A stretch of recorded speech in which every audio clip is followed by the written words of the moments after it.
Oi, gente querida. Hoje eu quero trazer um tema, né? Fazer um vídeo que é resultado de muitas perguntas de todo mundo na internet, né? Quais são os 7 pecados que mais entristecem a Deus? Tem muita gente que pensa, né? Logo nos pecados da imoralidade, da carne. Vamos ver o que diz a palavra de Deus lá em Provérbios, capítulo 6, versos 16 a 19. Mas antes de eu falar sobre o tema, eu quero pedir para você que, se ainda não se inscreveu no meu canal, se inscreva, meu amigo, clica no sininho para você receber notificações, dá um joinha. A verdade é que o YouTube, ele só entende que um vídeo é relevante quando ele tem muita interação, tá?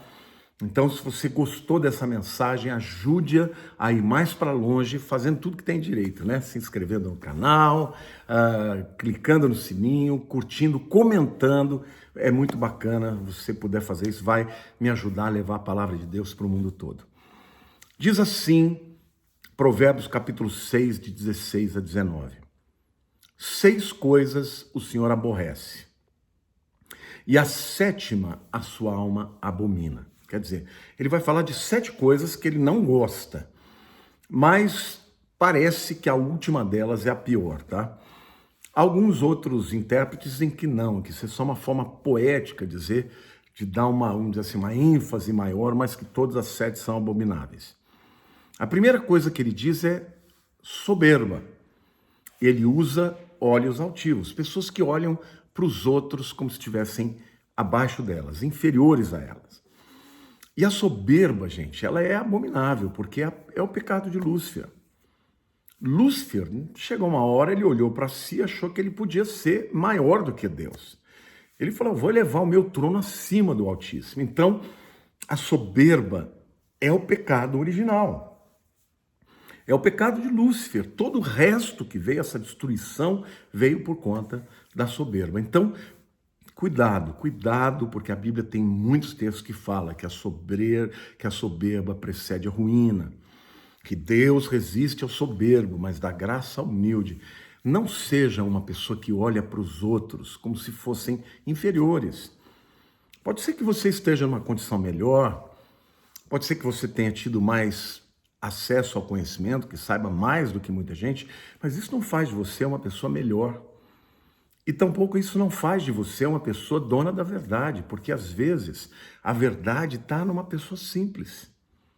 Então seja humilde, tenha consciência de quem você realmente é. Se você é uma pessoa que conquistou muita coisa, puxa, glória a Deus, que bacana, aproveite disso. Mas seja grato, não seja soberbo. Não ache que é você que é o cara, né? Ou é a pessoa mais maravilhosa do mundo, né? O rei da cocada preta, desculpe, estou usando essas expressões até de gíria, porque parece que isso expressa melhor, né, o que as pessoas têm no coração. A verdade é que ninguém suporta pessoas soberbas. Deus não suporta e a gente também não suporta. Então a gente tem que todo o tempo estar olhando para dentro do coração e dizer, Senhor, será que eu estou sendo soberbo? Pessoas que sempre acham que são donas da verdade são pessoas soberbas, né?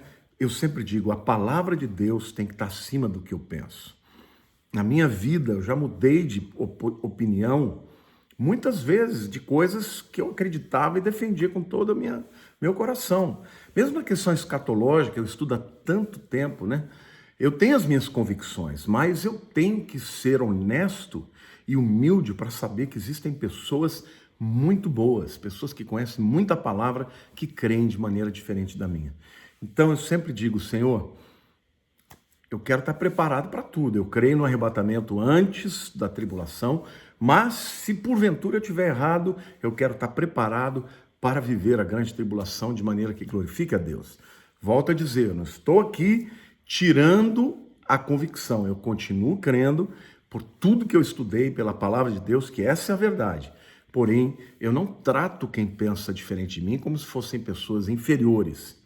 Tá? Eu usei isso como exemplo, mas tem outras pessoas, né, pentecostais, que tratam as pessoas que não creem nos dons como se fossem inferiores, ou até mesmo pessoas de outras denominações, os chamados calvinistas, que olham para os arminianos como se fossem inferiores. Olha, não são todos assim, tá? Tem muita gente boa de todos os lados. Eu já conheci pessoas maravilhosas, humildes, que eram pessoas que tinham convicções fortes, mas eram pessoas que sabiam da sua limitação perante Deus e perante a vida. Então, elimine soberba da tua vida. Seja uma pessoa humilde, quebrantada. Humildade também significa estar aberto para aprender, aprender com os outros, aprender com todo mundo, não é isso? A gente pode aprender com a vida, de todos os lugares a gente pode tirar alguma lição. O segundo pecado que Deus abomina, gente, é a mentira. Aqui Deus está falando a língua mentirosa, né? E por que Deus odeia tanto? Ele abomina, né, a língua mentirosa. Por quê? Porque Satanás é o pai da mentira. Primeiro, porque Deus é verdade, né? Jesus disse, eu sou a verdade. Não existe verdade fora de Deus. E qualquer coisa fora da verdade não está em Deus. Porque Deus não pode mentir. Você entendeu? Deus é verdadeiro. Tudo que ele faz é verdade.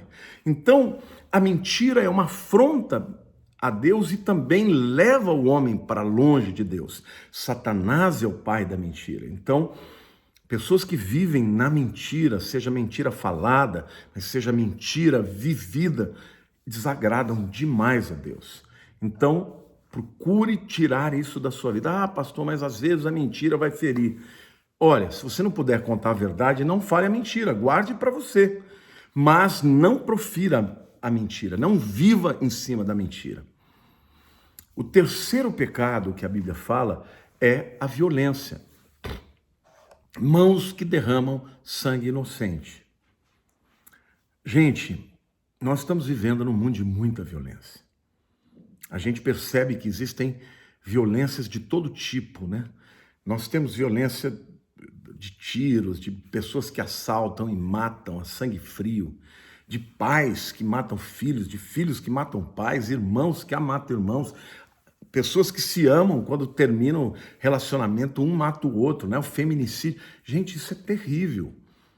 Deus, sabe, abomina a violência e sobretudo, a violência que gera morte, porque somente Deus tem direito sobre a vida. Mas há outras violências, violência do aborto, que é violentar um ser inocente. Existem violências que são feitas para crianças, como a pedofilia, né, como abusos de pais que abusam, não sexualmente somente, mas batem, que, sabe, são violentos. Deus abomina a violência. A Bíblia diz que bem-aventurados os pacificadores, porque herdarão a terra. A paz é aquilo que nós devemos buscar. É essa atmosfera na qual nós devemos viver. A violência é um pecado muito sério. Não seja uma pessoa violenta. Não seja uma pessoa violenta em palavras, porque tem pessoas, né, que são violentas com a sua língua. Aqui, claro que o texto está falando de derramar sangue inocente, está falando literalmente de matar, né? Mas eu creio que existem outros níveis de violência que são igualmente pecados e que desagradam demais a Deus. Então, pessoas que têm uma língua ferina, né, que ferem os outros, que ferem a alma, muitas vezes destroem. Pais que destroem a imagem dos seus filhos, que crescem e passam o resto da vida, né, devastados na alma por aquilo que receberam. Então, se você errar com alguém, seja através de uma violência física ou de uma violência verbal, arrependa-se, Deus tem perdão para a tua vida. Mas você precisa se arrepender e mudar de vida, amém? O quarto pecado, sabe, que desagrada demais a Deus, são os pecados que estão lá no coração, né? Fala de um coração que trama projetos iníquos. E sabe, gente, eu fui procurar esta palavra no original para fazer uma análise mais profunda. A palavra aven, no hebraico, ela originalmente significa a palavra ofegar, deixar uma pessoa ofegante. Sabe aquela coisa de você fazer força, força, força e no fim ser tudo em vão? Talvez essa palavra também tenha sido usada para expressar aquele comportamento, até mesmo aquela resposta fisiológica, né, do organismo. Quando você tem ira, que você tem ódio, as pessoas têm um aumento do batimento cardíaco, e com o aumento do batimento cardíaco por conta da adrenalina que é secretada, né, pela glândula adrenal, o coração começa a bater mais, ele precisa de mais fôlego, de mais ar. E a pessoa então fica ofegante, as narinas se abrem para poder, né, respirar mais. Você vê que a pessoa que tem ódio, ela abre o nariz, ela franze a testa, então ela está debaixo de adrenalina, de ódio e toda aquela ofegância, né, aquela coisa. Na verdade, aquilo vai gerar um mal muito terrível. E aqui, o que a Bíblia está dizendo, que isso tudo inicia no coração. Olha que coisa linda. É o teu pensamento, é o teu coração que gera uma resposta fisiológica, né? O ódio, né, que você está tendo por alguém faz com que o seu coração, a adrenalina, afete diretamente o batimento do seu coração, o batimento cardíaco. Aí você precisa de ter muito mais ar e você tem uma resposta até... na sua aparência, as narinas abrem e os olhos abrem, a pupila, né, dilata, ou seja, isso tudo começa lá no coração. E Deus diz claramente que Ele não gosta, que Ele detesta o coração que trama projetos iníquos, né? É aquela pessoa que, sabe, alguém fez mal para ela, ela começa a planejar, eu vou fazer aquilo, eu vou acabar com ela, eu vou destruir a vida dela, sabe? Ou então, inimigos políticos, às vezes essa atitude não chega a um nível, vamos dizer assim, do descontrole. Às vezes a pessoa até age controladamente, né? Consegue controlar a aparência e mostrar que está tudo bem, mas lá por trás está com o coração querendo destruir. Isso desagrada demais a Deus, é um pecado terrível. Interessante que aqui existem pecados na área sexual, né, que a Bíblia também condena, mas desses pecados aqui nenhum deles está. Aqui parece que Deus está olhando muito mais para o coração, né? Aquilo que está no nascedouro, a raiz, a fonte desses pecados. Então, cuidado com aquilo que você trama. Não trame destruir a vida de ninguém. Sabe, às vezes você está magoado, está com o coração triste, né? Mas cuidado, não deixe que isso domine o seu coração a ponto de você desejar matar o outro, porque a Bíblia diz, Jesus diz, né? Quando você tem ódio de alguém, você já está matando no teu coração. E aí isso te leva a tramar coisas ruins contra o seu irmão. Quem está por detrás disso certamente não é Deus, é o diabo, porque Deus é amor. Deus não trama nada contra ninguém. Quem faz isso é Satanás. O quinto pecado é pés que se apressam para correr para o mal. Vejam, gente, quando começa no coração, acaba nas atitudes. Aqui está falando literalmente de pessoas que foram dominadas por esse pensamento iníquo, por esse coração iníquo. E aí passa a ter atitudes malignas. Pés que se apressam, fala de alguém que caminha, que corre para cima daquela pessoa que odeia para fazer o mal, né? Para ter ações malignas. E correr aqui fala da volúpia, do desejo, do ódio, da necessidade que a pessoa tem de se vingar, de fazer a revanche, não é isso? Primeiro planeja e quando tem a oportunidade, vai com toda a volúpia. Cuidado. Pessoas assim já estão dominadas pelo mal e têm pressa para fazer o mal. Aliás, a palavra mal, né, no Novo Testamento, poneros, ela não só traduz o substantivo mal, mas traduz também o nome de Satanás. Ele é chamado de o maligno, aquele que é a essência, né, a origem de todo mal. Então, cuidado, não alimente o seu coração, porque isso vai acabar trazendo ações destrutivas, desastrosas, que destroem, né? Muitas vezes casamentos acabam porque pessoas dão vazão às ações assim. Muitas vezes relacionamentos entre pais e filhos acabam porque pais destroem seus filhos com as suas ações malignas, com seu ódio, não é? Com seu revanchismo. Relacionamentos terminam porque pessoas deixam que o seu coração seja tomado e depois que sejam instrumentos de atitudes malignas que ferem, que matam, que destroem. Então a Bíblia diz que no final dos tempos, meus queridos, por se multiplicar a iniquidade, o amor de muitos esfriará. O resultado desta ação de maldade é esfriar o amor. Um marido que judia da esposa, que, despreza a esposa, que diz palavras ruins para a esposa, ele vai matar o amor que existe nela. Um pai que faz isso com seus filhos, vai matar o amor dos seus filhos por ele. Então, cuidado, guarda o teu coração. A palavra de Deus diz sobre tudo que deves guardar. Guarda o teu coração, porque dele provém as fontes da vida, as saídas da vida. Se o teu coração for maldoso, for amargo, o que vai sair vai ser coisas amargas, uma fonte amarga, e você vai ferir, você vai magoar. Então, o quinto pecado é quando sai do coração e vai para a ação. Deus não gosta, aborrece, entristece, ele detesta isso na vida de alguém, tá? Esse espírito de iniquidade que esfria o amor alimenta o ódio e alimenta a maldade.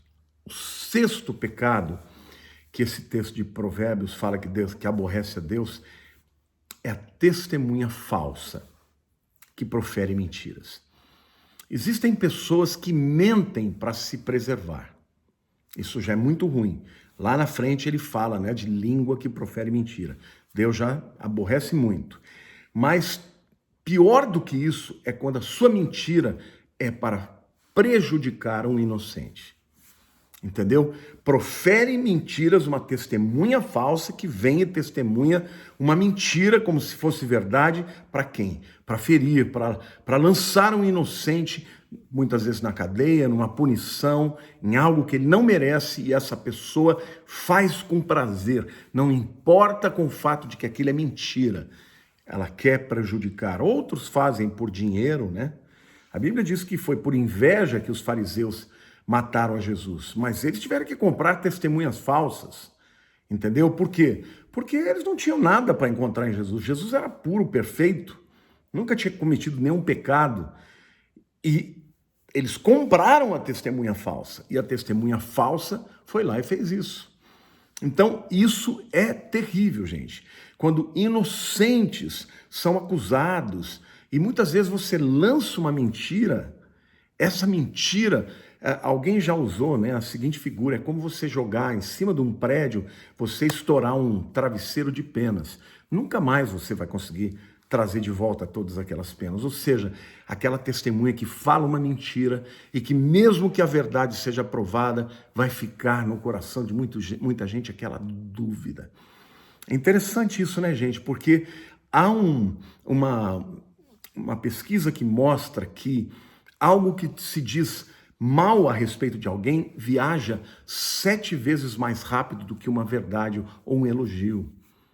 Então, pessoas que trabalham com um testemunho falso, com calúnia, são pessoas que conhecem isso, sabem que você fala uma mentira, muitas vezes ela vai ser conhecida como verdade. Então, isso abomina a Deus. E eu quero dizer aqui para você que muitas vezes está usando deste expediente, os homens podem não descobrir, mas Deus descobre, Deus sabe tudo e Deus abomina esta atitude. Então, se arrepende do seu pecado. Você que está me ouvindo, enquanto há vida, a oportunidade de você se arrepender, não testemunhe falsamente contra alguém. E muita gente testemunha falsamente simplesmente porque quer tanto que aquela mentira seja verdade, que não busca a verdade para saber se de fato é. Porque, gente, o que a Bíblia diz é o seguinte: você não deve fazer fofoca de ninguém. Mas se algo chega a você e você ouve o mal de alguém que você odeia, tem muita gente que já replica aquilo, já repete, porque no fundo quer que aquilo seja verdade. E nem vai averiguar para ver se aquilo de verdade aconteceu. Então a Bíblia está dizendo, isto é um pecado que aborrece demais a Deus, meu querido. Então não faça isso. Se você ouvir uma coisa, você não tem certeza absoluta, não conte. E mesmo que você tivesse certeza absoluta, não seja você o instrumento para destruir o seu irmão. A Bíblia diz que o amor ele encobre as transgressões. A gente protege os que amam. Por quê? A gente pode até chegar para a pessoa que a gente ama e dizer, você está errado, mas você não tem que expor isso publicamente. Agora, pior do que expor publicamente é expor uma mentira, como se fosse verdade. É você dar testemunho de uma falsa verdade. E a pessoa inocente pagar por aquilo que ela não merecia. A gente sabe que tem pessoas que cumpriram prisão por causa disso. A gente sabe pessoas que perderam relacionamentos porque pessoas fizeram isso. Então, toma cuidado, não use a sua língua que foi feita para adorar a Deus, para encorajar, né? para proclamar a verdade de Deus. A língua é um instrumento poderoso, como diz Tiago. Mas apesar de ser pequeno, ela é como um leme de um navio que leva o navio para onde quiser. É como um fogo que ateia, que começa pequeno, mas que destrói um campo inteiro. Não ande na mentira e muito menos para conquistar aquilo que você deseja, use de falso testemunho para destruir alguém. E o último dos pecados, aquele que Deus diz que abomina, é o que semeia contenda entre irmãos. É interessante porque a semeadura, ela começa com o ato de você lançar uma semente e essas sementes, elas ficam debaixo da terra, ninguém vê, mas elas estão lá. E elas vão sendo aguadas, elas se valem, né, dos nutrientes da terra e aquela semente ela vai brotando até que nasça uma plantinha que se torna uma árvore e uma árvore que traga muitos frutos. Tudo começa com uma semente. E muitas pessoas vivem semeando contendas. Começa com, né, aquela palavrinha, sabe? Que é sutil, não é aberta. Olha, será que... Olha, só aquele comentário. E aquilo cai no coração da outra pessoa. E aquilo começa a crescer, vai crescendo, aquilo vai se tornando uma raiz de amargura, aquela plantinha vai crescendo, ela rompe a terra, ou seja, o que está dentro do coração começa a vir para fora, começa a ficar evidente, e ela cresce, fica uma árvore frondosa cheia de frutos que são resultado de alguém que semeou contenda. E o que mais abomina a Deus, o texto começa dizendo que as 6 primeiras coisas ele aborrece, mas a última delas ele abomina. Por quê? Porque essa é a coisa pior que pode haver. É você destruir o amor entre irmãos, entre família, entre irmãos em Cristo. É você destruir um sentimento lindo, né, de confiança. É você ir lá para descobrir, né, o pecado do irmão, para revelar, até às vezes, né, a título de vamos compartilhar e vamos orar pelo irmão e desce a lenha nele, né? Então, meu querido, cuidado, não faça isso. Porque você viver uma vida de pecado, nesses 7 pecados você vai ter a colheita. A Bíblia diz assim, não se engane o homem, tudo aquilo que o homem semear, ele vai ceifar. Quando você semeia contenda, você não pensa que você vai ficar ileso, você vai perder também. Então, todos esses pecados que nós citamos aqui, que eu citei aqui para vocês, são pecados que aborrecem a Deus, mas o último deles, que é aquele que destrói o relacionamento entre pessoas. Jesus disse, nisto vos conhecereis que sois meus discípulos, se vos amardes uns aos outros. Se você pensar bem, não foi isso que Satanás fez com Adão e Eva? Ele lançou desconfiança no coração de Eva e de Adão sobre a fidelidade de Deus. E aquilo acabou num desastre. Por quê? Porque ao pecarem contra Deus, Adão e Eva afrontaram a Deus, desconfiaram da sua verdade, né? Duvidaram dele, e duvidar de Deus é uma ofensa grave, porque ele é verdadeiro. A sua palavra é a extensão do seu caráter, de quem ele é. As palavras de Deus jamais voltam vazias, jamais ele deixa de cumpri-las. Então, meu querido, Satanás fez isso e ele continua semeando isso. Ele semeou contenda entre Caim e Abel e Caim matou Abel por inveja. Quem colocou aquela semente de inveja, de contenda? Olha lá, Abel, teu irmão, é o queridinho de Deus. Deus não aprovou a tua oferta, você deu o melhor. Olha lá, você acha que aquele cordeiro lá vale mais do que todos aqueles frutos que você trouxe? Ah, Deus não te ama, a culpa é de Abel. Ele fica lá, bajulando a Deus, e Deus, portanto, aceitou Abel e não aceitou você. Aí Caim não aguentou. Entendeu? Foi lá, matou o seu irmão, foi capaz de matar o seu irmão por conta de uma semeadura de contenda lançada por Satanás. Então, meu querido, lembre-se, quando você estiver agindo, lançando fofoca contra o irmão, você está trabalhando para Satanás, não é para Deus. Isso que está no teu coração vem do diabo, então toma cuidado. Porque quando alguém é usado pelo diabo, acaba sendo ferido por ele também. Porque ele vem para roubar, matar e destruir. Bom, mas eu não posso deixar de terminar esta palavra dizendo que qualquer que tenha sido o seu pecado, você pode ter cometido qualquer um desses pecados, ou até todos eles, e talvez esteja fazendo isso agora. Eu quero te dizer que Jesus morreu por todos esses pecados e pela sua vida. Basta você se arrepender e pedir perdão sinceramente, que o Senhor vai te perdoar e vai lançar os seus pecados nas profundezas do mar e nunca mais vai se lembrar deles. Uma das coisas mais maravilhosas de você ter Jesus na sua vida é aquele sentimento de paz, de saber que todos os seus pecados foram perdoados. Bem-aventurado o homem em quem o Senhor não imputa os seus pecados. Bem-aventurado o homem que recebe esta graça, esta misericórdia. Jesus já morreu por você. Deixe os seus pecados, abandone os seus pecados, mude de vida, se arrependa, porque o Senhor perdoará os seus pecados. Amém? A Bíblia diz que aquele que encobre a transgressão nunca prosperará, mas o que confessa e deixa, misericórdia alcançará. Eu amo você, todos nós temos a graça de Jesus, então vamos viver, vamos nos apropriar dela, nos arrepender dos nossos pecados e viver de maneira a glorificar o seu nome. Em nome de Jesus. Amém.